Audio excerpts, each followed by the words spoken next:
people, when we're interacting with them, are a lot like the ocean, right? There's all of this depth to them. There's so much life underneath the surface that we can't see when we're first looking out at the ocean, at the person in front of us, right?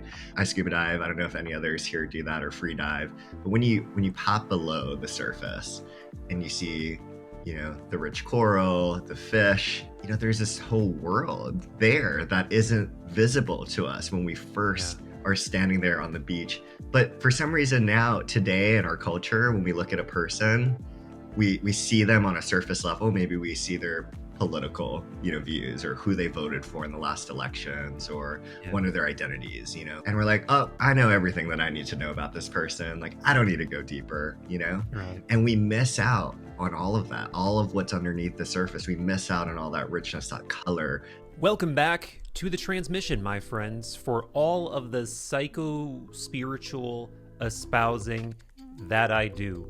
One of the things I probably don't talk enough about is just going deeper for the sake of going deeper, looking below the surface psychologically, philosophically, spiritually, interpersonally, really in all respects is just so important. Just actually following your natural impulse for curiosity. And of course, all of you are probably thinking, yeah, I love being curious. I love going beneath the surface. But the fact of the matter is, when you lift up a rock that hasn't been moved for a while, you're gonna find some creepy crawlies. You're gonna find some things that make you uncomfortable. And that is often what happens when we truly get more curious. We encounter the old Jungian shadow. Our fears, our neuroses, our traumas, our complexes, the things that we've hidden from ourselves. But our capacity to confront all of that and integrate all of that is directly related to our capacity for wisdom and truth. Of course, as I just alluded to, the only kind of truth, in giant quotes, that most people want is the kind that fits neatly within the brickwork of their own pre-existing reality tunnel. If it's dark, if it's uncomfortable, people are just gonna spiritually and intellectually bypass it for as long as possible. But I know that does not apply to you, my dear Wonder Dippers. I know you can do better. I know you do better. And it's fitting that I just said do, because if we don't all do better, the discourse is going to continue to be in the absolute toilet, not to mention our collective psycho-spiritual state. But anyway, this all speaks exactly to what I love about our guest in this Mind Meld, author of Seek, Scott Shigeoka, because Seek is all about curiosity. It's all about going deeper, even when it's uncomfortable, and uncovering incredible wisdom and perspective when you're willing to confront that discomfort. Scott lived out of his car for 12 months, specifically with the aim of traveling to places that he perceived to be hostile toward him as a gay man. I mean, who does that? He also shares a story that I think is going to surprise a lot of you about a particularly disruptive, visionary experience. I'm going to leave it purposefully vague for now. Anyway, really lovely energy, just brining this whole mind meld. Let's get into it. Scott's book, Seek, just dropped. You're going to find links to that in the description. Same for all things Third Eye Drops. On that note, my friends, it is truly vital that you complete the algorithm tickling ritual. Those subs, comments, shares, all of them are supremely important. And a few people have been telling me lately, oh, I didn't know you released a new video. Well, if that's the case, my friends, you must not have clicked that bell icon when you subscribed. So do that as well. And in case you didn't know, we have got an incredible back catalog of mind melds with some people that I truly look up to intellectually. I've been doing this show for 6 or 7 years now. We've got over 300 episodes that will never be posted to YouTube. So subscribe, check out Third Eye Drops wherever you listen to podcasts. Apple Pods, Spotify, wherever. And if you want to initiate yourself a layer deeper, enter the inner circle of our Wonder Lodge. It sounds so culty when I put it like that. But what does it really mean? It means that you can hang with me and guests you've heard on the show. Like, for instance, this weekend we'll be hanging out with my friend MJ Dorian, creator of the Creative Codex podcast. We have become fast friends, fast Wonder Brothers. You'll be able to hang out with us on Zoom. We got a patron-only Discord server, book club. You get rewards like stickers, pins, shirts, and more depending on your pledge level. All of it only at patreon.com/third eye drops. And with that, my friends, let's meld minds with the wonderful Scott Shigeoka. I think we are kindred spirits in our appreciation for curiosity, wonder, awe, surfing the mystery in all of its glory and horror and uncertainty. And that's what piqued my interest about you, really, is that whenever someone takes this immense topic head on and like in a Mhm. really honest way, because a lot of what Mhm. you focus on are topics that are uncomfortable, Yeah. but are inherently wrapped up in any real conversation about curiosity. Mhm. Um, so I knew I needed to have this conversation, and I'm excited to have it. And I love the surfing metaphor because I'm from Hawaii, so that's like, yes, I'm a big proponent of that. And it's so much about intuition and like being, understanding yourself, understanding your body, understanding the ocean, moving with it. And so that's a big part of curiosity too, right? So Yeah, I'm so happy to be on absolutely. this conversation with you too. Very honored. Yeah, and that's another potent analogy and metaphor for numerous reasons, because the ocean is so emblematic of Hmm. the unknown, right? I Hmm. saw you had like a blurb from Datcher Keltner, who's one of Hmm. the kind of foremost academics in Hmm. terms of researching the science of awe and wonder. Hmm. And in a way, this is kind of like the nucleus, I think, of this conversation, because what, like, the ocean is all of these things, right? It's beautiful, it's horrible in that it will, if Hmm. you get caught up in a swell and it wants to pull you under, Yeah. not much you're gonna be able to do about it. But yet in that vastness, there is this like glorious, unspeakable, subjective experience in witnessing it, in contemplating it. I think this is what they call it. Might be Mm. Datcher Keltner that calls this. Decker. Yeah. Decker. Yeah. Oh, I'm saying it the wrong way. Sorry. No worries. Um, uh, Perceived vastness or something like that Mm. is the phrase that they use. And for some reason, this perceived vastness of the unknown, of the ocean, of the stars, of mountains, it makes people healthier. It Mm. makes people measurably, they score higher on all sorts of psychological Yeah. attributes of satisfaction and wellness. And I think that ties into everything you're interested in. But why do you think it is that, although there is all of this uncertainty, these things like the ocean could swallow us up, mountains Hmm. could cover us in a rock slide, yet at the same time, there's something beautiful and captivating. You Oh, know, absolutely. what Yeah. do you think is going on there?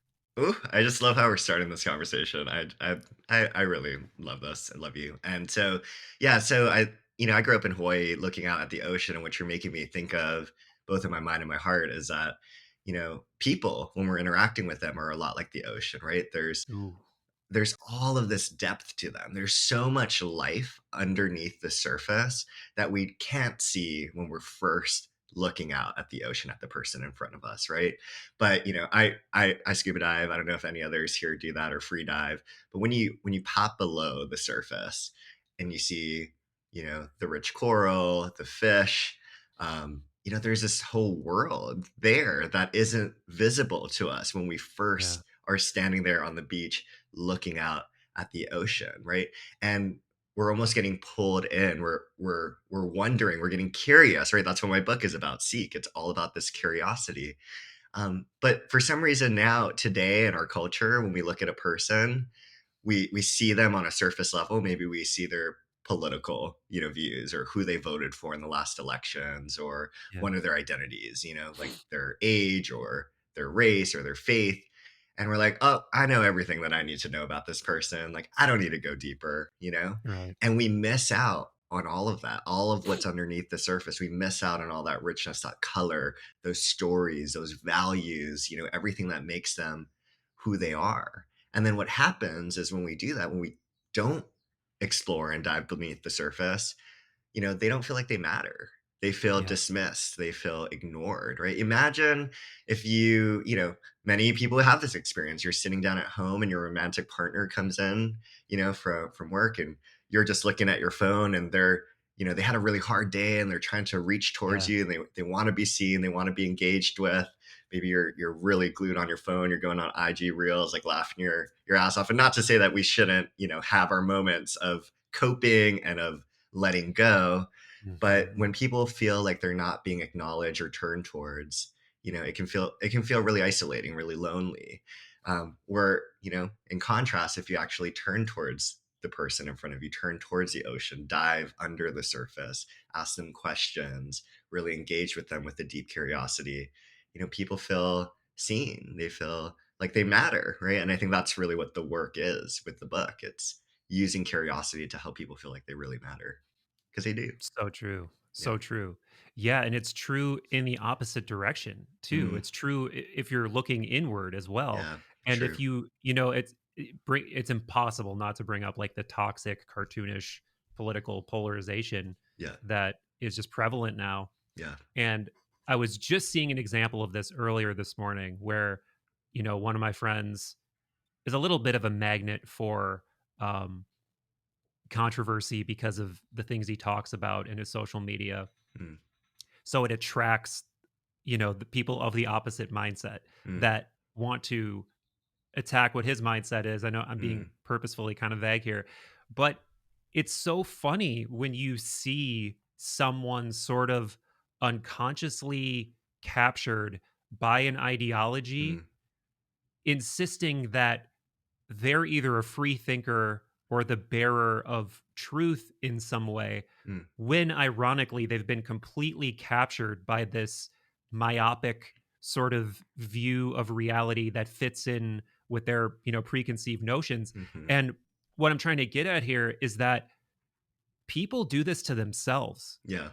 People Yeah. cut themselves off from their own depths Mm, unconsciously by buttressing their their ego and their sense of self with these convenient ideas. mm, And when you hold your own depths back like that, when you hold your own ocean and your own contradictions and your own shadow back, ooh, you're setting yourself up. You're setting yourself up for some hard work later when something goes mm, wrong, when something bad happens, when the things that life entails eventually happen to you, that whole edifice crumbles, right? Like that mm. whole edifice of what you think is right and the special treatment that you think you're getting by being part of some religious or political group or whatever it is. Mm.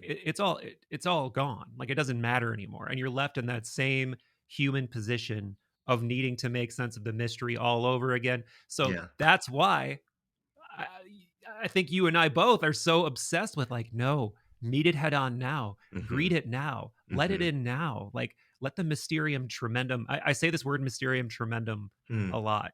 And I actually will admit that I was sort of misusing it because I thought it meant like tremendous mhm, mystery, mhm. but it That's where my actually head means went when you said it. Okay. Yeah. yeah, What does it mean? terrible. Actually means terrible mystery.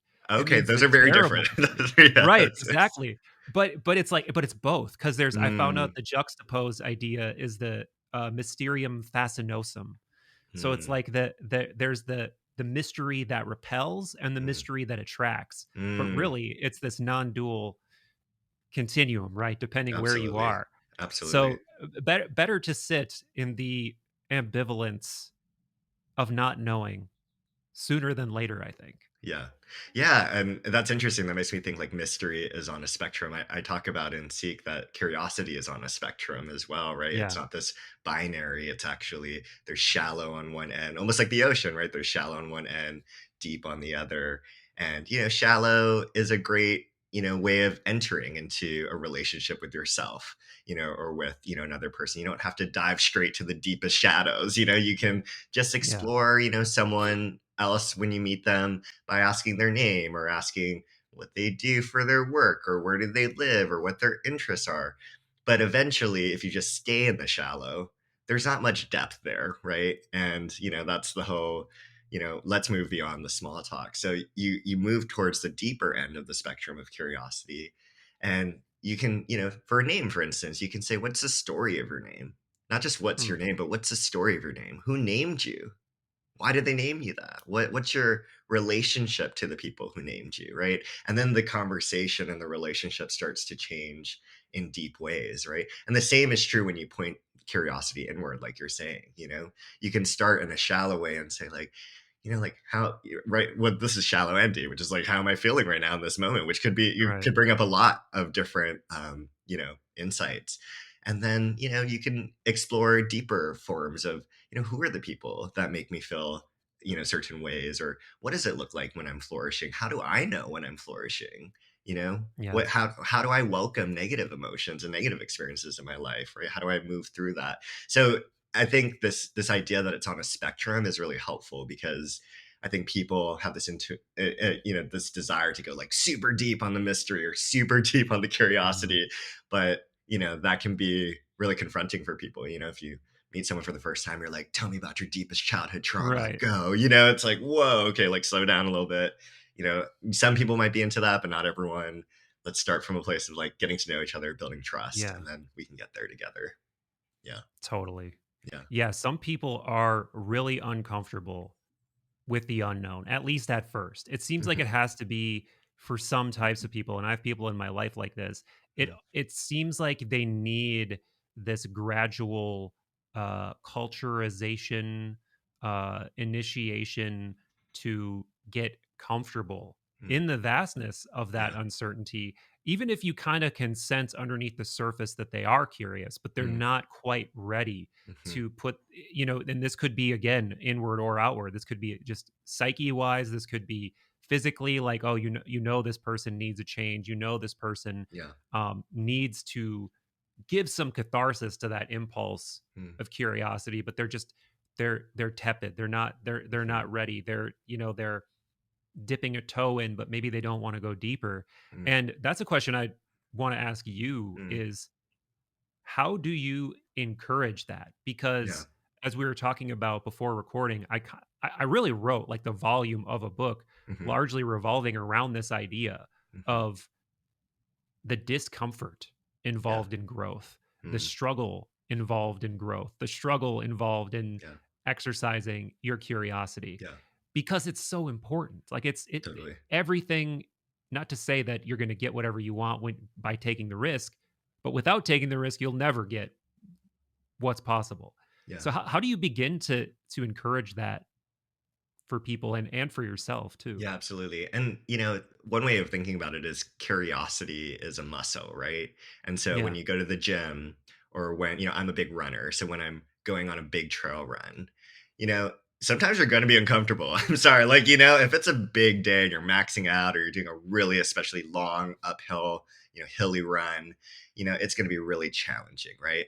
But, when you're, an athlete, you don't just focus on just the discomfort. You're also thinking about your growth and sort of where you're heading to, the growth that you're trying to make as a person, as an athlete, so that you can do that, trail ultra, in a couple of weeks. That's the, and also you think about, the mindfulness state that you get into when you're out running. At least that's where I go, right? Like I run Yeah. because it's my meditation. I can't sit down and meditate, but I can run for 30 miles for some reason and like get into the deepest state of meditation Okay. ever. And so the same is true with curiosity, right? It won't always be comfortable, and that's because you're exercising and growing this muscle that's going to help you to grow, and it's going to help the people around you to feel closer to you, right? And that's not always easy, and that's not always comfortable. Our culture tells us that we should always be comfortable. We should all like that is what we should always try to strive for. But sometimes the most important things in our life are truly, truly uncomfortable. The good thing about that is when you look at big mysteries, big uncertainties that give us a lot of anxiety. Let's say death. Death is a really big one. A lot of people Yeah. have immense anxieties about death. And, when I talk to palliative care physicians and when I talk to end of life doulas who help and support people who are dying and their loved ones as well, one of the biggest gifts you can give them to help them reduce their end of life anxiety is to help them to get curious. How do you want to die? What does a death with dignity look like? What life did you live? Who was important to you in this life? What's your legacy that will live on beyond you? And when you start to get curious, it actually reduces your end of life Yeah. anxiety. It's really beautiful. And the same is true pretty much for anything that you're fearful or anxious of. And so it's a reminder. It's like, yes, take that breath when you're feeling fear and anxiety, but also get curious. When you get curious, it's really a way of moving through and confronting and growing, from that place of anxiety and fear into something new, into something that's really, your curiosity is it opens you up. It feels really like possibilities are here, and you feel very expansive. It releases dopamine in your brain, which is the happy hormone, which is what you release when you're having sex or when you're eating really good food, so, who Mhm. doesn't want to feel like, they just had the best sex of their life, right? Like that is what you can feel when you are getting curious. So it's such a, you know it's such a helpful frame for people who are going through these big, shifts in their lives, whether they're moving or welcoming a new child or going through heartbreak or grief or loss. Curiosity can be a really important tool for you to, move through that. Yeah. So true, so true. I think that's part of the addictive nature for me of doing these mind melds is when they're really good and I get into this mutual flow state of Hmm. exploring that curiosity Yeah. with the other person. I legitimately Yes. leave these conversations feeling high. Like I Oh my God. legitimately leave Yes. these conversations with this sense of I couldn't tell you what we just figured out, but I know we Totally. figured something out, and Totally. there is something beautiful about that feeling. But I don't want to There's gloss research to over support the that, by the way, this give and take yeah, spiral, this idea that cool, when cool. someone gets curious, we're more likely to be curious back at them, because that's Mm, always the thing, right? You're in this politically divided moment. It's like, why do I have to be the one that's being curious all the time? Well, it's when you model it, and this, you've talked about this mirror neurons, the chameleon yeah, effect on your podcast, that we are more likely to model these behaviors. And so if you're a teacher, if you're a parent, if you're a friend who you being curious is going to inspire the curiosity of those around you, because you're showing that curiosity is something to value. It's something that we should all strive for, and people will follow suit. Not always. Sometimes people are just not down to be curious, and you got to create boundaries, and that's yeah. important and tough to do. But you know that most people are going to have that give and take spiral and are going to, you ask questions, they ask you questions back, and it's just like really, really nice banter. I just went to a festival last weekend, and a music festival, and it's the same thing, right? You just like talk to the people around you, and you're all getting Mhm, hyped mhm. together, and you're all like asking questions. It's just, yeah, it's just a nice environment to be in. It is, it really Yeah. is. Yeah, and it is totally contagious. I Yeah. absolutely agree. It's totally contagious. I don't wanna quickly pass over that darkness Yeah. of memento mori though, Yeah. True. because True. the importance of confronting that, Yeah. and this is true, and I'm saying this toward myself too, the the level to which we avoid thinking about the impermanent nature of our lives and of Yeah. all the lives of people around us is directly related to how much we appreciate life and to Yes. taking life head on and living life for real.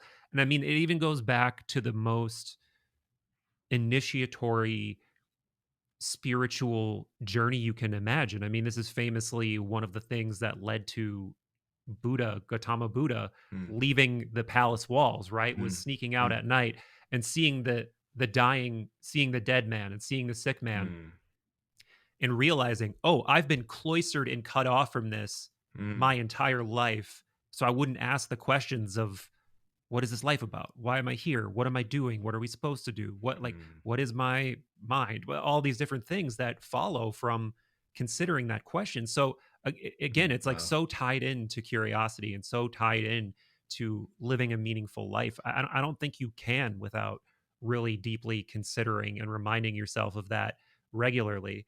Um, and the other thing I really don't want to Mm, skip over mm, that you almost like minimize, but I think it's so insane is long distance running mm, is to me one of mm, those disciplines that I have never been able to get into. Like I mm, will run a couple miles like mhm, regularly, but I've never done anything remotely long.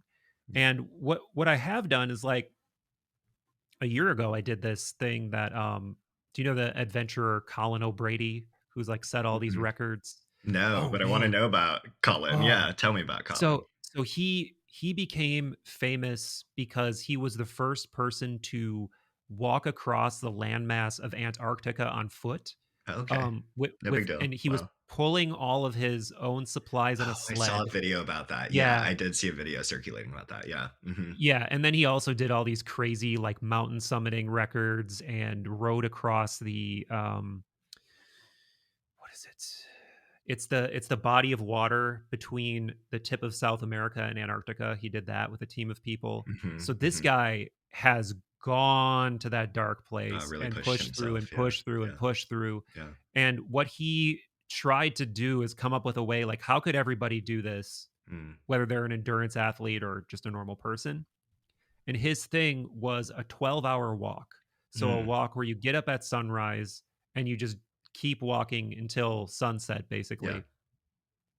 And I did that, and I could not believe the transformation of my mental Mm, state throughout mm, that process mm, because I'm like reasonably in shape. I mm. exercise regularly. I didn't really think it was going to be physically grueling. Yeah. And then about 4 hours in, like the little nagging pain Yeah. starts. Yep. 5 hours in, it's a little louder. 6 hours Yep. in, it's a little louder. Yep. 7 hours in, you're like, I am fucking hurting. Yep. And you have to either push through it or give up.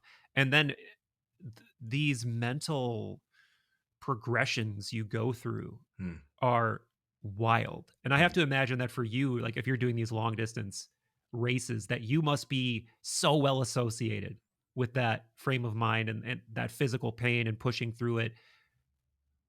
What is your assessment? And if I'm mischaracterizing it from your Mm, experience, let me know mm. that too. But what is that like for you and what keeps you going back to that experience? Yeah, well, first of all, my head was like, I wonder if New Yorkers are listening to this and been like, 12-hour walk, that's like a day for me. That's a Monday for me, Like it's so Yeah. interesting because I always think about, and then I thought about, what is the sort of, way that people who can't walk, like what is the way that they can Yeah. engage with, oh, Mhm. I think we all have our own ways of moving through adversity and moving through discomfort and pushing ourselves and proving to ourselves that we are capable of so much. I think that is what's underneath all of our feats. And it doesn't matter whether you're crossing the Antarctic or, you're doing your first 5K, like I Yeah. think, we do live in a culture that wants to do more and more and more, the best, the best, the best. But I think it's really, like you said in the beginning, an inner journey. It's about, where are your own limiting beliefs and what are you placing on yourself and how do you push past that so you can see just how capable you are, no matter what society says about you or what your family or friends or enemies whatever say about you, that you are capable for so much, that you matter.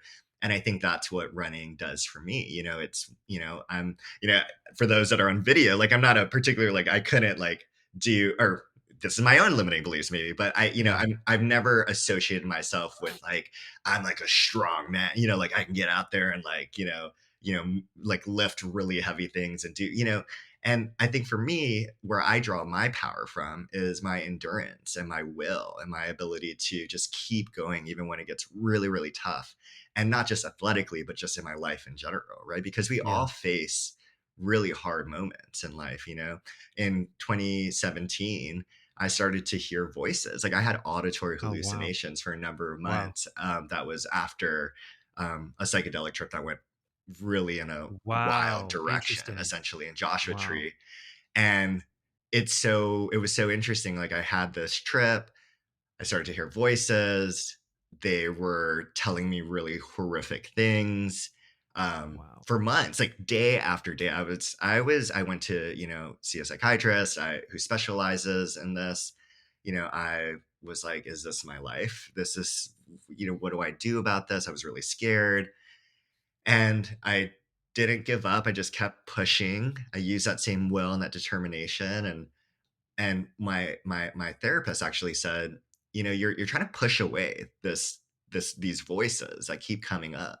But Hmm. what would happen if you called them in and you invited them into a conversation and you Wow. said, let's sit around the table, let's talk. Like, what is it that you need? What's going on here?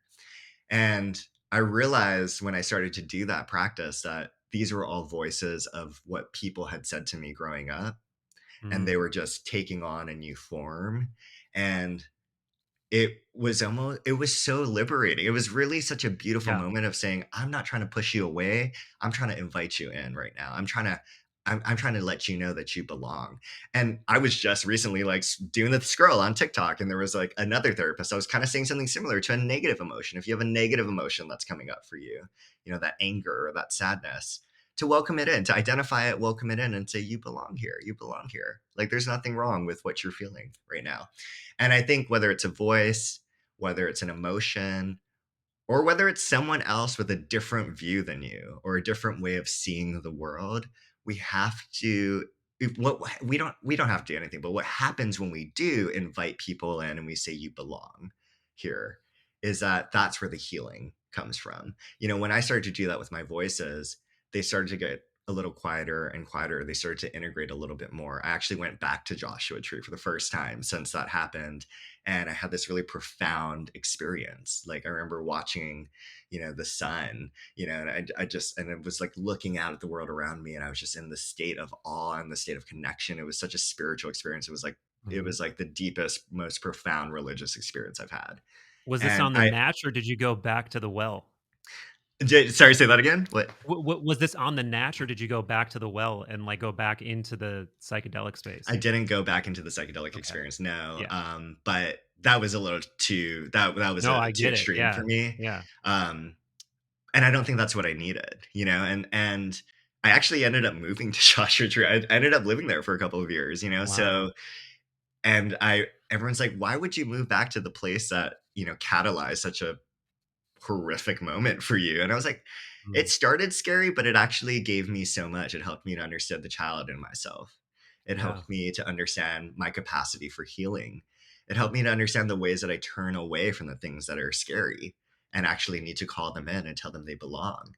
And I moved out here to Joshua Tree because, I need to continue to learn that. I need to grow. This is a space of healing. There's a reason why The Alchemist and other books take place in a desert, Yeah. this landscape of the journey and of healing. And so yeah, I think, that's what came up for me is that, you know thank God for that will and that determination and that ability to keep going, because if I had given up, I might have not had all of that beautiful gifts that were given to me, Yeah. at the end of that journey. Yeah. That's so interesting, man. Yeah. That is so incredibly interesting. And my mind went so many places during that story because I was connected to you. I was connected of this phenomenon that people have experienced since time immemorial of Hmm. hearing Yeah. voices or feeling like they're in contact with disembodied spirits. I Yeah. was thinking about it from a depth psychology Yeah, perspective of like, totally. you hit some kind of psychical geyser of like shadow material or Totally. erupted some kind of like complex and that like came into your conscious mind. And I think where my mind has just settled on this is that no matter what frame you look at that phenomenon through, Mm.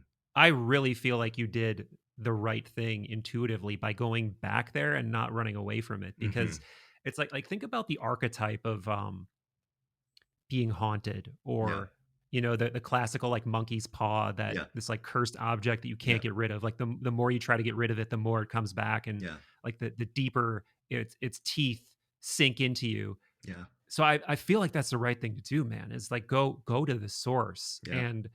and let it in and be like, all right, do what you got to do, and you either work through it as the like the magus of your own Yep. mind, Yep. or you get consumed by it, but there's really no choice, Yep. there's really no. That's another great example of everything Yeah. we're talking about, is Yeah, being willing exactly. to go Yeah. toward the mystery of, and even the scary mystery. So that is super interesting. That is super Curiosity was my interesting. companion too, right? I had no other choice, and so often in life, we're all put to these tests, and we have no choice but to go into it. But we do have a choice to bring curiosity along, and that's what really helped me to have courage, and groundedness. I was like, I wonder what I'm going to find out here. What is this? As I was driving into Joshua Tree, I was like, what is this experience going to be like? What does restoring it look like for me? What's a new story I want to create for myself? Where do I want to be? Like, where physically in location do I want to be? And that helped me to stay focused and to keep driving forward. I think if I just ruminated and didn't get curious, and I just focused on the anxiety and the fear, I might have just turned around at a gas station and like went in the opposite direction. So I'm really fortunate that curiosity was a companion there. Yeah, it gave me a lot of Yeah. courage. Yeah. Did anything specifically happen by going back to Joshua Tree? Were there any moments where you felt like Mm. that dynamic changed, if you're comfortable talking about it? Yeah. I mean, I cried, I released, I think that was like Yeah. that was the big moment. I think there was just a lot of stuff inside of me that just needed to come out. And, Yeah. for those who are listening, I'm Asian American. I don't come from a traditional Asian American family. I'm from Hawaii. There's a lot of like intersections there. But, I think I personally, as an individual, grew up feeling like I had to hold a lot in. And I think that's by way of being a man in this world, by way of an Asian cultural background, just my natural personality, so, and I think a lot of people also resonate with that, and when they have that moment of release, of that catharsis, of just kind of like letting go, it just empties that teacup that's so filled, and it allows you to just take in so much other, new people and experiences and emotions that, otherwise you couldn't, because you were so filled up. And I think that's why men's groups work so well, like a part Mm, of, going to a men's group, being in a small circle, going out to the desert or into the forest and like yeah. screaming, these primal, Yeah. rages, and just sort of letting out also, through conversation, the deepest parts of what's inside of you. It works because you're sort of allowing people to see you and see the parts of you, and you're letting go of sort of what you're holding on to and attaching to Yeah. so dearly. And that's so healing. It's so connective, so Yeah. that's what I experienced. There wasn't like a major moment, like a cinematic moment or anything when I went back to Joshua Mhm. Tree, but that was like a moment I remember that was like I just needed to release emotionally. Yeah. Very interesting. Yeah, it's like Yeah. you close the circle on it by, like, the Ouroboros ate its tail when you Yeah. when you went back there in some way, and like completed the process, or something. And yeah, it's funny because even I thankfully, I've never had, I've had many psychedelic experiences, but I've Hmm. never had one where I felt like the after effects were really reverberating in a way that Hmm. didn't, like, where I could not get back to ground level in some sort of serviceable way, like. But I would imagine that though this process was very much prolonged in Yeah. your case, the thing that did always come from those lessons of going into the really, to stick with the ocean metaphor, the really Yeah. like tumultuous waters of, whoa, I'm caught in like this psychic Yeah. swell of everything. Like, Yeah. I don't even know what lens to apply. Like when you're in the real Yeah. time fractal static of those really powerful experiences, like there is no rationalizing it through, this is my brain doing Yeah, this is totally. Yeah. psychology, No. this is or this is a spirit. It's like, no, you're really in the raw mystery of like whatever's going on, and it Yeah. runs the gamut, again, of like mysterium tremendum and mysterium fascinosum. But coming out of those experiences, I realize how Mm. usually wrong my presupposition was going Mm. into it. Like, Mm. I thought going into the experience, like the experience itself would communicate give me some download and whatever, Yeah. but it's always emerging on the other side of the experience into Yeah. the stability of Mhm. normalcy Mm. that really feels like the sacred miracle moment of like, Yeah. oh, you thought you had to go into this crazy place to Yeah. see the divine mystery. It's right here. You just get hypnotized by Yeah.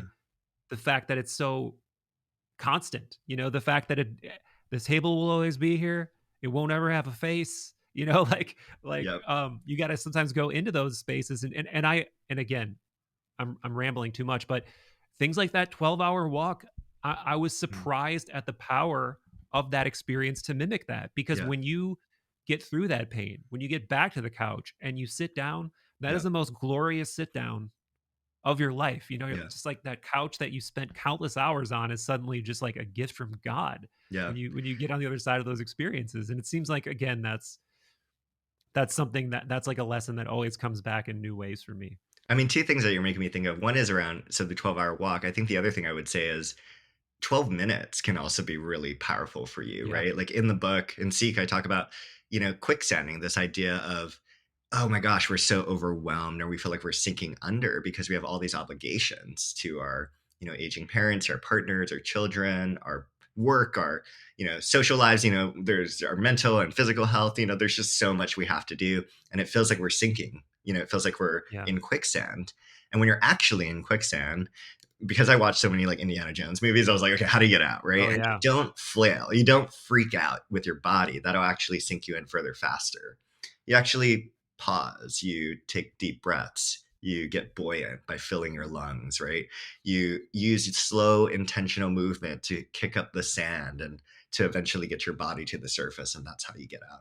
And, the same is true when you're in metaphorical quicksand in life, right? When we're so busy, maybe we don't have time to do a 12-hour walk. We have a lot of different priorities going on. We're in the middle of our workday or something. Taking 12 minutes to just get outside, walk, slowly move your body, pay attention to what's around you, be present with the birds, the trees, the sun, or the clouds, or Right. whatever is above you, being in awe of just what's in a single block or what's, just a couple of minutes from your home or wherever it is that you are. That is so powerful. The research shows that that has so many profound benefits for us. It can reduce anxiety, reduce bad stress. It can allow us to have clearer, clarity and better sense of judgment around decision making. So that it doesn't require 12 hours. Sometimes it's just 12 minutes, Yeah. that can be really, really helpful for you. And then I was thinking also too about this idea of, you know intentions and how powerful they are. And when you go into psychedelic experience, we there's this culture right now that's like, everyone like go and do psychedelics. And I'm, hey, like, I know, I have, I was in a relationship with someone who's a psychedelic assisted therapist. Like, I Oh wow. totally understand the benefits of it. But I also think there's a deep curiosity that's necessary to have before you even entertain that Yes. or any profound experience, which is, is this right for me? Is this the right timing? What's my family history of different, mental health, manifestations or expressions that come up in your family? That also has to be considered before you go on a journey. What I experience academically is called HPPD, hallucinogen persisting perception disorder. And a lot of folks that have, since I wrote about it in the book, like, have come to me and said, I still have visual hallucinations, like after my mushrooms journey or after my, after taking LSD at this, here and there. Mhm.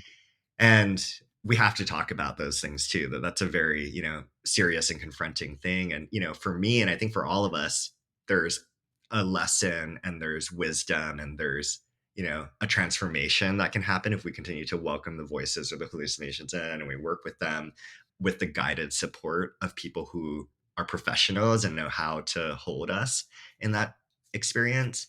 But I feel like, yeah, we need that curiosity before Yeah. we enter into these really mega transformational experiences, right? So, Definitely. yeah, Definitely.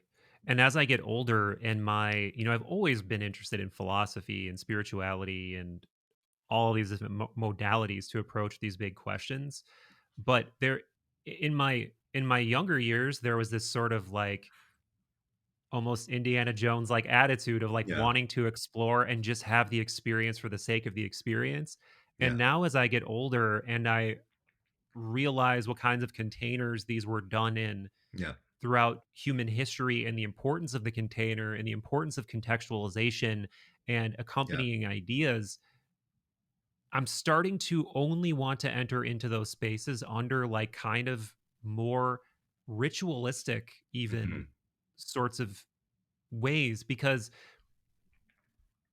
part of the reason what you experience and everyone else experiences who goes through that, that's so damaging, is there's no way to make sense of that other Hmm. than this is a, you're experiencing a pathological problem, Hmm. and like we got to get like give you medicine, we got to do this for you.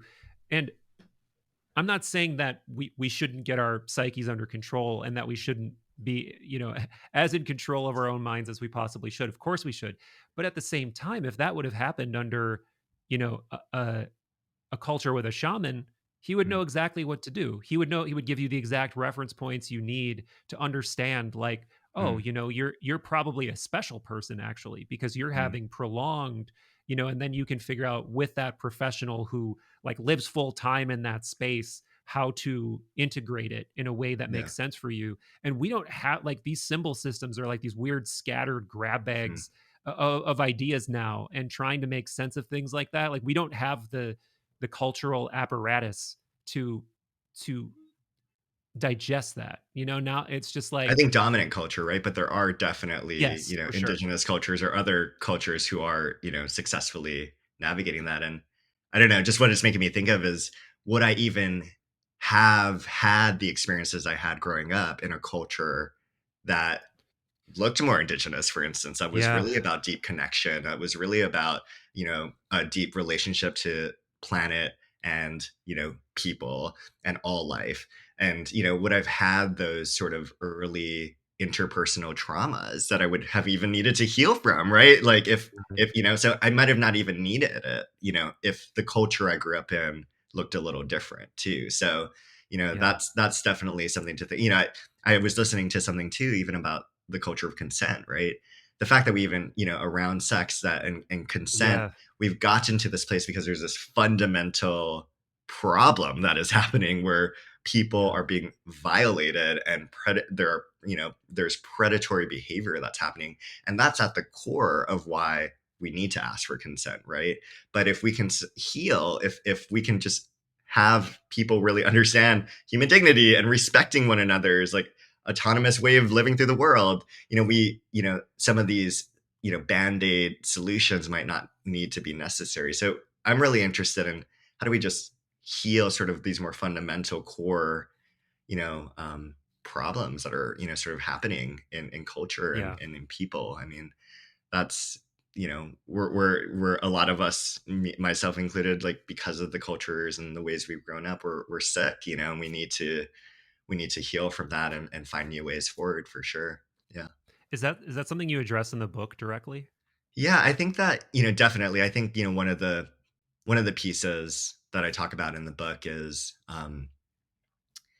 there's we live in a world where there's different levels of power, Yeah. and I think who is being curious really matters. What the research shows from Emile Bruneau, who basically was a teacher before he was a researcher, and he would see these, groups of, students of color and white students coming together at a high school, and they would have a dialogue experience, and white students would get something from it, but students of color sometimes would feel really exhausted or feel like they Oh didn't get wow. something from it, or would actually feel like it was a negative experience rather than a positive experience. So he wanted to do research to understand that.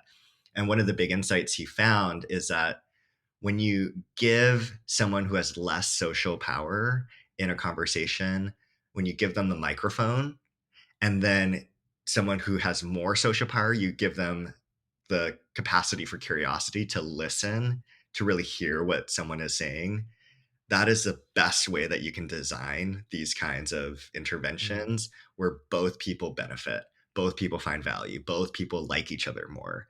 And the reason is because if I have less social power, my voice isn't heard often in culture. It's not Yeah. in the TV shows. It's not on the news. It's not in the popular podcasts. It's not in the, because of, of bias. So, Right. giving people the microphone for them to perspective give when they have less social power in a situation is really, really important.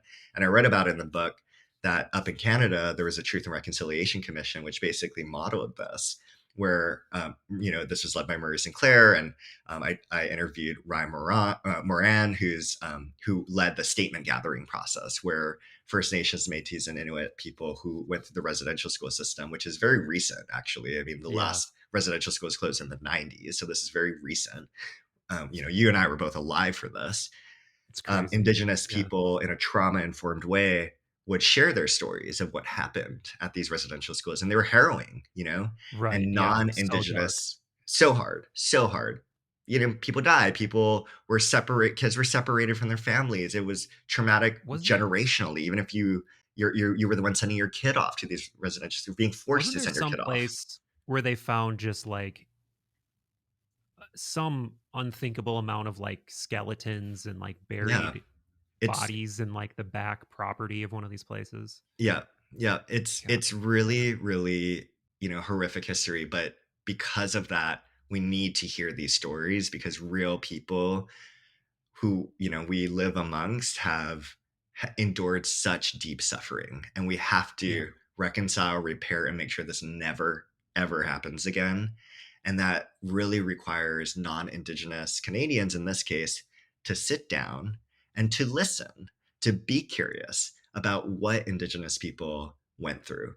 And the same is true in our country, in the United States. Like there are so many ways in which we need to really sit down and pass the microphone to people who have less social power in our culture. It for us as men, it might be passing the mic to women and sitting in circle with them and really understanding what this current culture is how it's impacting them, and what we Yeah. can learn, and what we can learn from them, and how we can support them and be an accomplice on their journey. For us, it's also the Indigenous people in our country, to sit Yeah. down with them and to understand what is their experience and to really be curious towards them. So the direction of curiosity really matters. It's like charging up your battery in your car. You don't want to like flip the cords the wrong way, because it could be consequential. So Yeah. Yeah. That I'm trying to wrap my mind around what I think is the most core. I feel like what I feel like when I'm hearing that research that you were mhm, discussing, where they tried to create this equal dialogue between black students and white students, there's like some kind of, I feel like there's a core psychological component to that sensation of feeling drained versus feeling like I understand something, I feel mm, empowered. And I'm struggling to try to like put my finger on exactly what it is, but what I'm feeling like is perhaps it's like entry into this conversation with already kind of like an expectation of I'm going to be somehow taken advantage of in mm, this dialogue. mm, I'm going to be preyed upon in this. And that's one thing that I don't think I ever think this directly when I'm conversing with someone else, mm, because I'm so much more interested in like what's in that person's heart, what's in that mhm, person's like mhm. deepest held beliefs than like any surface level like phenomenon about the Yeah, person, right? yeah, But if because of that surface level thing, that person has been treated differently their entire mhm, life in a culture, mhm, there's it becomes this dark this dark loop of always entering into situations with that kind of psychological disposition. yeah. And that makes me as Hypervigilance for yeah, yeah, protection, yeah. self-protection, yeah. But what I want to speak to is not some kind of like surface level like buzzwordy thing. I Yeah, want to get to whatever that core under the surface issue is. And I don't know if we can yeah, like even put our fingers on yeah. what that core under the What is surface yeah. issue really is, but um Yeah, I think that's such a great point. It's really that continued persistence to get to the heart of someone, to get to what's beneath the surface, to dive in, right? so key to the message, of my life, my book. That's how people really feel like they matter and are seen. And then we get over the noise of what's so prominent in culture. You know what I mean? That's like you turn on the news, or like the news already has that covered. You know what I mean? To like get through the Yeah. surface stuff. I mean, not all of the news, but a lot of it can, a lot of like the political narrative is Yeah. just you have this identity, I have that identity. We're at war now. We're never going to really Yeah. see Right. each Right. Right. other for who we And actually yeah. are. Yeah, Yeah. And yeah. thanks for saying that, because that speaks to that gets to the point I was trying to make earlier a little bit better, which is there's this weird elevation of Hmm. the surface milieu Yeah, and the buzzwords, and there's not a willingness to look at the real, like, shadowy part yeah. of of what's causing it. And maybe it's because maybe it's just a time barrier, and that like the news is a short thing, but it makes it feel like there's this weird cartoonish pantomime Mm, that's mm, either triggering the other political side, or it's rallying the troops, preaching to the converted on the other side. And there really is not a lot of reconciliation yeah, or dialogue or understanding being fostered in those moments. And I think totally. that's where like it just ends up exacerbating this frustration and this divide in a Yeah. lot of Yeah. And it cases. comes back to what you were saying about the assumptions we bring into a conversation even before we get into it, right? Yeah. There's interesting research around how we think that other groups think about us. And at the University of Pennsylvania, there was a study that Democrats think Republicans hate them twice more than they actually do. And the same Oh is wow. true in the reverse. Republicans think Democrats hate them twice more than they do. So, Right. what that means is that we have these assumptions about people based on a surface level identity that we don't know much about, right? Because no two Republicans or no two Democrats are the same. We have all these different life experiences and backgrounds and traditions and rituals and hearts and ways that we move through the world. Yet we put everyone into this one group and we're like, they must hate me. And we over exaggerate that. And we do this even on an individual level too, right? We go to that party and we have this conversation. We're like, oh my God, that person just thinks I'm totally like not funny, so Yeah. weird, such a bad person. And we're often over exaggerating Yeah. those negative ways that people, feel about us. And those are all based out of our assumptions. And one of the practices in Seek is back that asset. It's like, after obviously like after the song, but also this reminder, catchy reminder of we're constantly making these assumptions. Before you get into a conversation, are you thinking this person's out to get you? Are you going into a conversation and then assuming that this person hates you because they Yeah. are a Christian or Republican or whatever identity or belief they have? And how do you actually acknowledge that assumption and pressure test it, and actually engage and I write scripts in the book. It's like, saying like, I have this, assumption that like you don't really like me, and that this, and that but I want to get curious about that because it's probably over exaggerated and it's probably Right. inaccurate. And what you find is that people are like, I don't give a shit. Like, whatever. Like, most people are like, Right. vote how, that is your business. Like, I just want to connect to you, to your heart. I want to understand you. Like, this is about us just being people here, like all of that stuff is, like that's a part of who we are, but I'm not going to make that a barrier to me getting to know who you are. Right. And so Yeah. I think we have to really start from that place of what are the assumptions we have? And then how do we really challenge them? And that's going to really Yeah. help us to get down to the deep stuff that really matters. The minute we don't do that, we're going to be like, I don't want to talk to that person. Or like, I'm going to Right. throw these like facts and figures and things that I've heard in my side of the, of Yeah. the Yeah. issue Yeah. towards you. And I'm going to be heard and my point of view is going to be heard. And then you're not really actually speaking. You're not really actually connecting in a Right. deep way. So yeah. Totally. And it's not even, and what's funny about it is I think I was like a little bit alluding to this at the beginning of the conversation too, is that that's not really their point of view. Yeah. That's like the Yeah. point of view Yeah. they That's think they're true. supposed to have, being Exactly. so That's right. captured by Yes. whatever side it is. Yes. And Yes. one to take it back 2500 years to like the Platonic way of thinking about the psyche slash soul. Hmm. I still think I try to use this all the time in the exact situation you're talking about, because it gives you an avenue, like a simple avenue by which to think about where is this psychical activity coming from and what is it motivated by? And if it's motivated by opinion and emotion and the weird scripts that our Hmm. minds run, you're not operating from the highest part of your mind. Yeah. And he broke this down. I've talked about this ad nauseum, so I won't go Yeah. super long, but he broke the soul down into three parts: thymos, logos, and eros. And for everybody who was of this mindset, they were always trying to operate from this place of logos, of Mm. Mm. almost this like, and that term unfortunately has been hijacked to mean something else Yeah. by popular religion. Yeah. But what that means is, can you operate from as unclouded by emotion, opinion, secondhand information? Can you operate from as unclouded of a place as possible in this Mm. almost kind of like divine logic kind of way? Because if you can, you're operating at your own personal highest capacity. And what's Mm. funny is that that reactionary knee jerk desire that you feel in Mm. your gut to throw figures and throw Mm. fat, that's actually a sure sign that you're operating from a low place, because Mm. actually assigned that part of the soul to the stomach.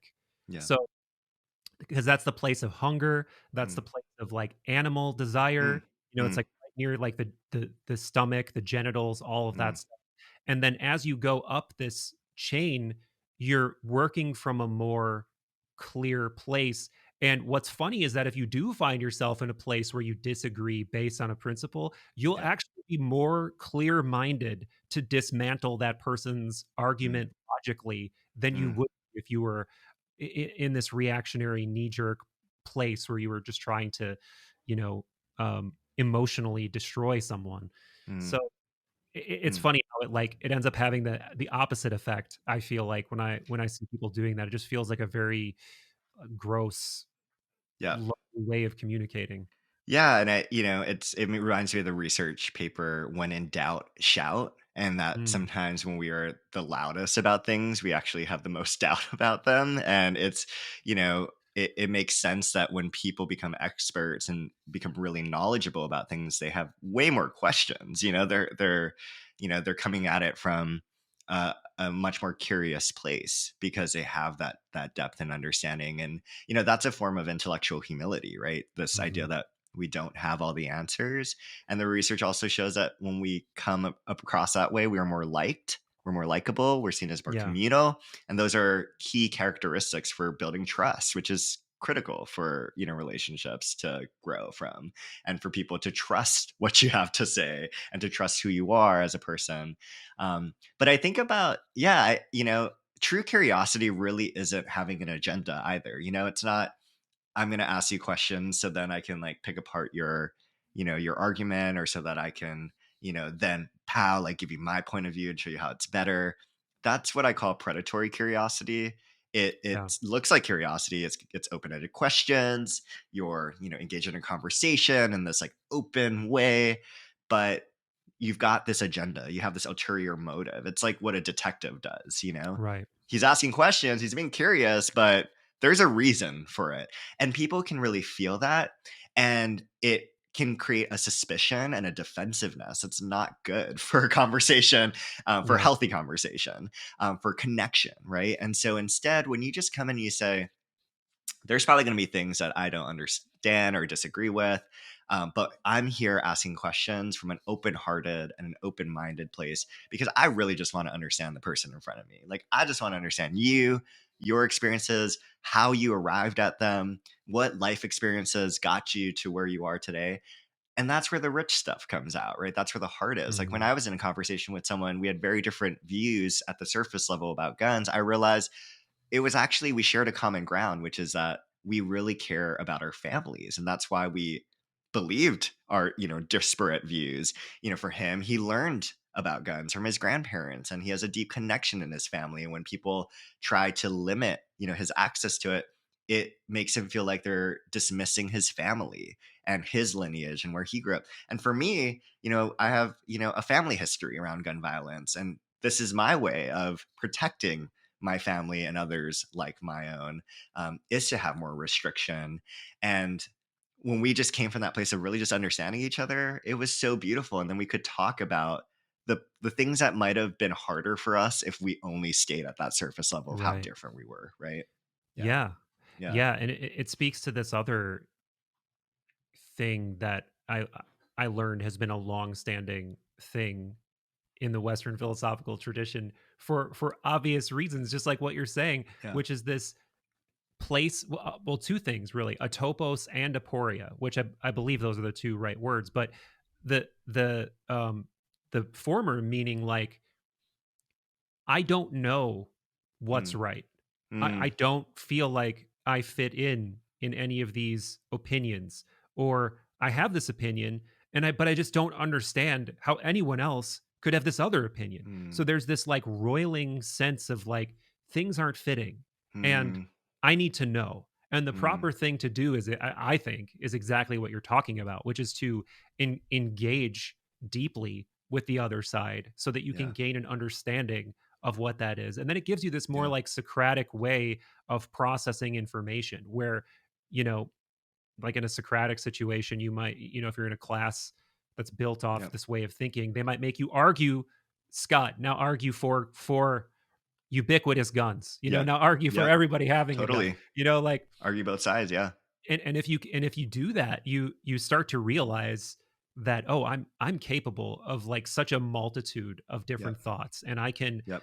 find logical relationships to all these different thoughts. And Yes. then and that's the beginning I think of what it means to be a philosopher, a lover of wisdom is Yes. like I can hold all of these things and it's not necessarily going to change who I am. Like the idea is not to get me to instantly fall on one side of the fence or Right. the other on a given issue. It's to slowly try to orient myself on a journey closer to truth, which will always remain Exactly. me on any of these big questions, right?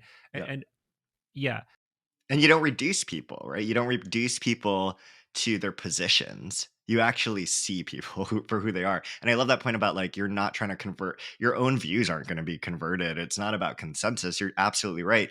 When a Christian, a Buddhist, and a Muslim come together, they're not going to, right. necessarily, change their own, religions and like, join in, that's just not what the goal is. The goal is to really just understand, how do you live, what are your faith traditions, what are Yeah. your rituals, what are similarities, what, and to see the people like how does your family practice this, like, is there a way that we can see how each other's traditions work, can we learn from that, can we Right. grow, is there interfaith solidarity that we can build from that? That is such a more powerful world that we can live in, right? Because then we're saying, have your beliefs, be an individual, be autonomous, do what feels right for you, but respect and dignify other people for their Yeah, right. their their ways of being as well. Yeah. So well put.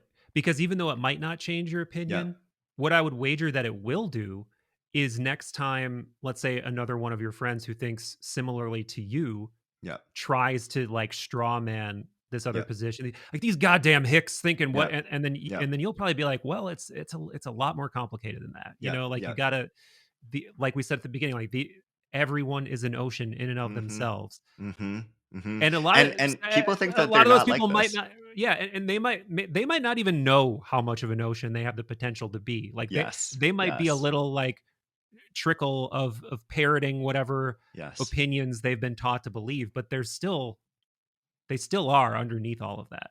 Totally. Yeah, I was just gonna also say that it's there's some people, I live in the Bay Area and I meet some people here and they're like, I'm not like that. That's not the way I Yeah. roll. And then I hear later in that same conversation, you know, but people in the rural South though, like, and it's like, whoa, you're doing the exact thing. You're like typecasting an entire group of people as Yeah. if they're just one monolithic entity and they're all the same. No, like people from the South, people from the rural South, like whatever box you're trying to create, like they are very different from one another, and there's so much to that we can learn from these communities. It's not, I think it's so interesting when I hear that from someone. It's like, no, I don't do that, that's not something I've evolved past that. That's usually an inclination for me that there isn't an awareness that, you know a conscious awareness that they are actually doing that. And it Yeah, might just right. not be to the groups, that they particularly, maybe they're not doing it in race, or they're very conscious with that. But then when it comes to something like geography or age, oh my God, okay, boomer, let's go. Like that's where we start to see, Yeah. the sort of the unfurling. And I think we just have to be consciously aware that we all do this, and we need to constantly be curious, constantly engage, constantly push back on our assumptions. Like that's the deep work, so that we can get to the heart, get to the soul, get to the stuff that actually matters, about one Yeah. another. Yeah. Yeah. Thanks for saying that, because we Yeah. definitely do all do it. And Yeah. I think that we all are gonna have those knee jerk, like, judgments. Like, as soon as Hmm. someone puts us in an uncomfortable position, as soon as they cut us off in traffic, we wanna look at that Yeah. motherfucker, right? We're Yeah. like, "Who's this Totally. guy?" And then Yes. immediately, like, you have these judgmental thoughts. But can you reel yourself back from that? Can you reel yourself back from those, like, lower parts of your soul or psyche or whatever you wanna Yeah. call it, and bring it back to, "Ah, that was just a momentary blip. I'm back to the more, um, equanimic and understanding way of looking at things, and I need to Totally. work on that. I need to keep Totally. working on that." And it I can say for for myself, the way that that has taken shape over years is, like, I used to be way more run by my emotions. If I Mm, felt wronged, I would hold a grudge. If mm, I really disagreed with someone, I would really, you know, bash it into the ground sometimes, and I mm, would really try to intellectually take someone apart, or get myself mm, intellectually taken apart and then get even mm, more angry. And over the years, I've made a big effort to really try to, like, the feelings don't go away. The mm, feelings do not go away. That, like, mm, heat that rises up in mm. your body, those Yeah. judgmental thoughts, like, they don't go away, but you're able to just get a little bit of distance, like a Yeah. little bit of distance, to the Hmm. point where they don't run your actions. They don't Yep. make you type an angry comment. They don't make Totally. you flip the person off. They don't make you, Yep. yell at your friend, or Yep. whatever it is, or That's your such partner. Yeah. That's such a great I love this analogy of the person that cuts you off, because it's such a great analogy for everything in life that we're experiencing right now. Yeah. Because what we're talking about in this conversation is we're just trying to give an additional tool for people. Like when that happens to you, you get cut off, we know, like, okay, we're going to take some breaths, right? The tool we're giving right now in this moment is be curious about that person. Like what's going on for them? Like what's, what's coming up for me? Like how do I really just be like deeply curious about this person that just cut me off? And is there a way that that transforms, the way that I feel about this, and gives us a little bit of self distancing from those emotions that Yeah. are coming up? And sometimes, taking breaths won't work. Sometimes being curious won't work. It's just adding tools to your belt so that you have ways of responding to it, so that you don't get so enraged that you push on that pedal, you try to cut them off, and then that just leads to a really dangerous situation for you, for that person, for the other people around you who are driving.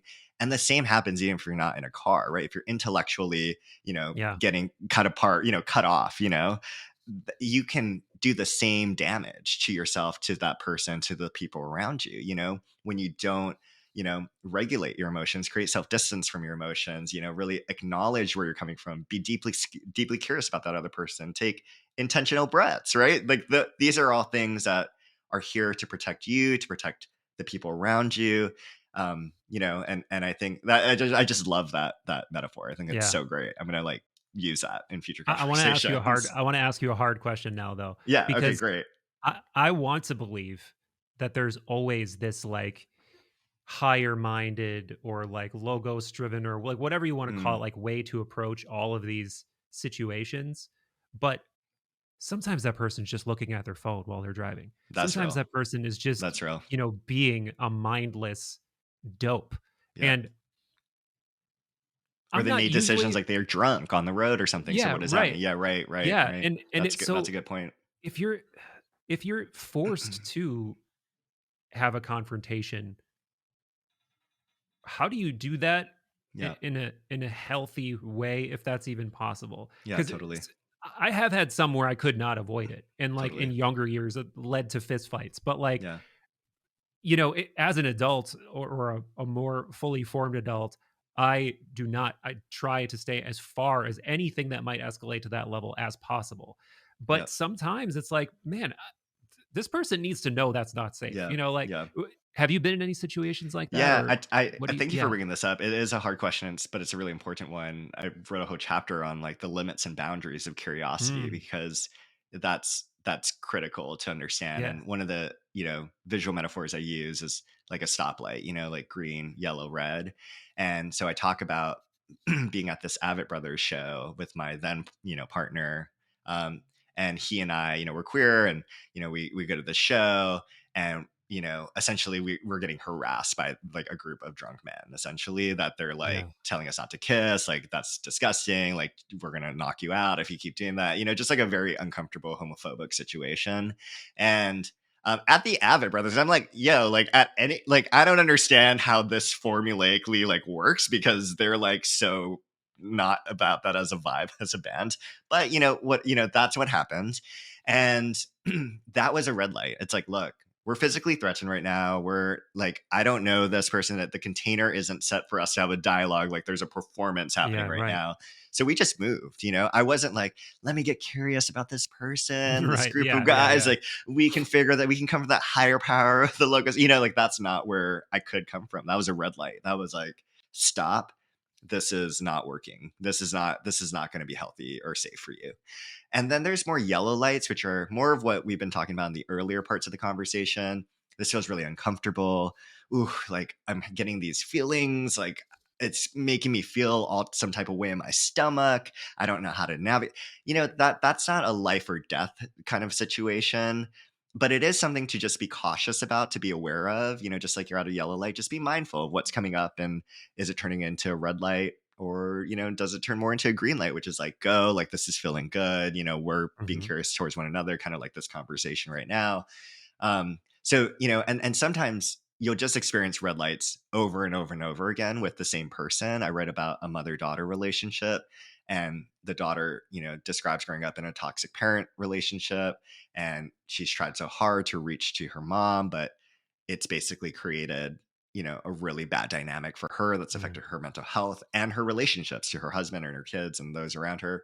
So she decided, I got to go no contact. Like, I mean, this is my mom, and it's so hard for me to like even fathom that, but this is the boundary I need to set. It's so hard, but it's so important.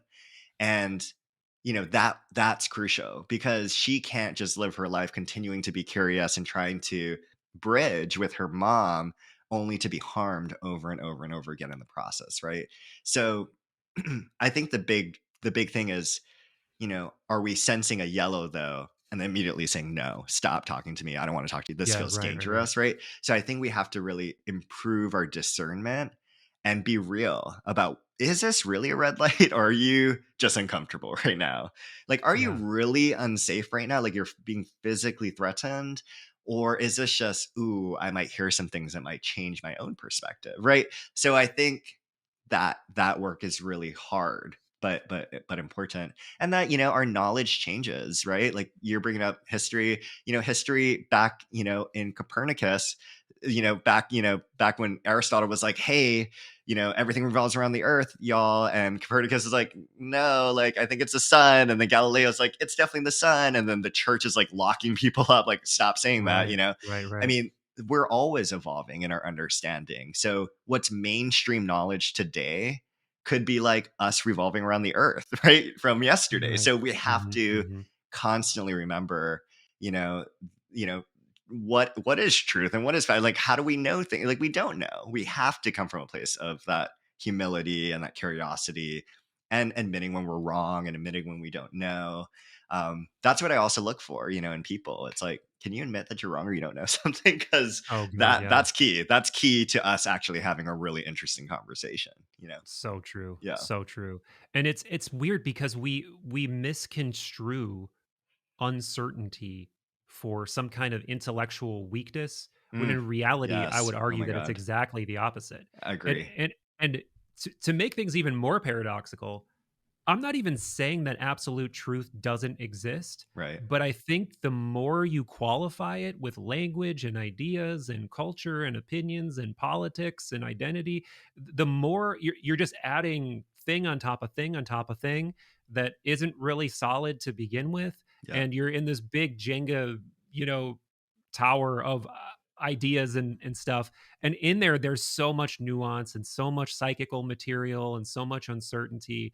And that to even start to talk about what truth might be, Yep. there's so much work that needs to be done and so much understanding that needs to be done. And I like what you're saying here with the red, yellow, green, because it's sort of the interpersonal version of what we were talking about in the beginning of being willing to go to the place that feels dangerous and Hmm. uncertain for growth. Like you Hmm. got to Yep. go, like the yellow, it might be the yellow that you're supposed to speed through. It might be the Yep. yellow that you need. Need to go there. Like Hmm. it's here Hmm. now and I need to Hmm. act. Or it might be the one I got to slam the brakes on. But Yep. that's again discernment. And maybe that's a good point to end on with a final question is what are some, I know you have exercises in the book.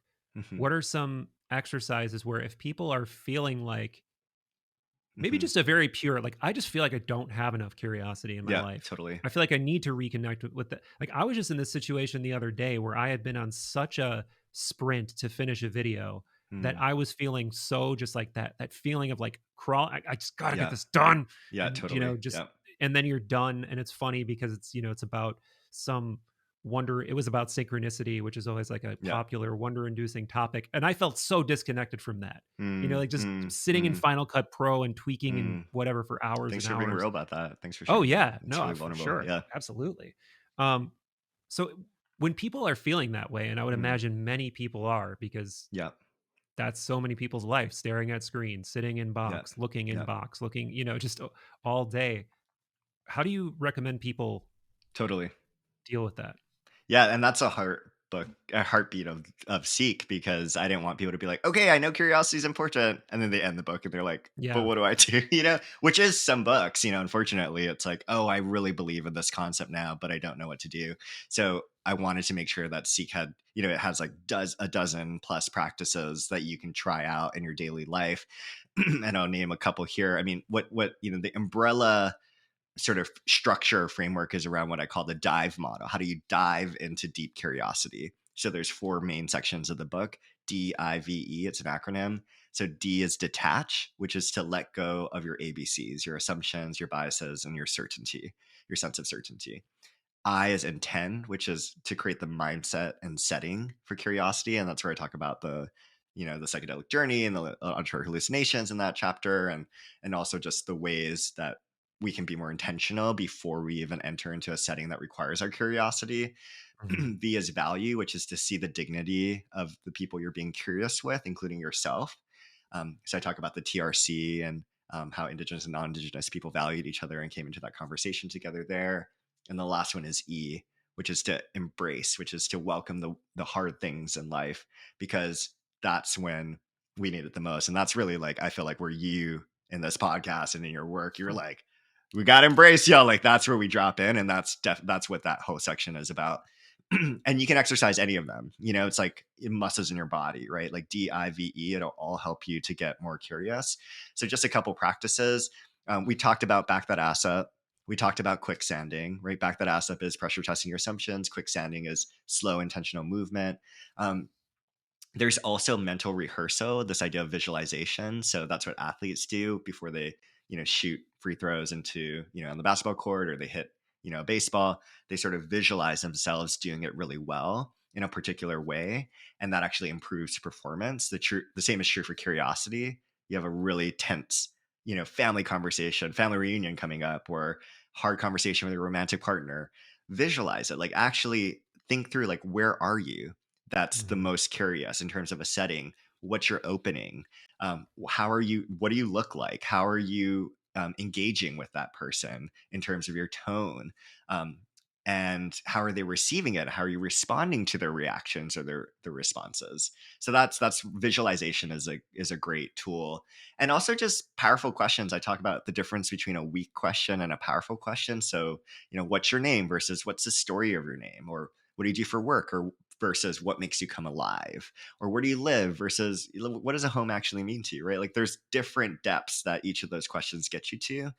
But while we write down answers on like our notes app, often we don't often write down questions, the questions we Yeah. love, at the bar in conversation, or at work, or kicking it with friends, right? It's like, damn, that's a really good question. And then we just like move on with life. It's like, write that Mhm. question down, like open up your phone, get on that, notes app and like get a powerful question list down. That's like a really great way. So you have it, you know, at your next conversation. And then like one other I'll offer is, wisdom from an end of life doula that I interviewed, Elua Arthur. And I think it's like, how do we, with that same sort of curiosity that we can bring to the hardest moments of life, which is our death, how do we bring that to any tough moment that we're going through, right? Yeah. Maybe we're going through physical sickness right now, or maybe we're going through heartbreak right now.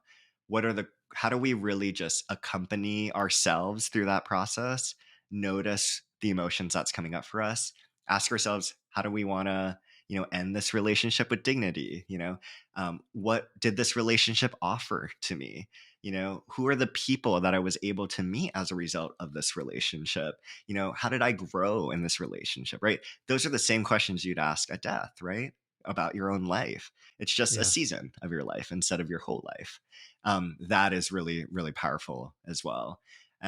But yeah, so I would encourage people, the book's called Seek How Curiosity Can Transform Your Life and Change the World. I encourage people to pick it up and, if this resonated with you. And yeah, there's a lot of the tips and practices are in there. So Beautiful. It's been awesome. fun. It's been fun. Yeah, It's been a so great fun. Oh my one. gosh. Yeah. And we're going to Yeah. have to go to the ocean together,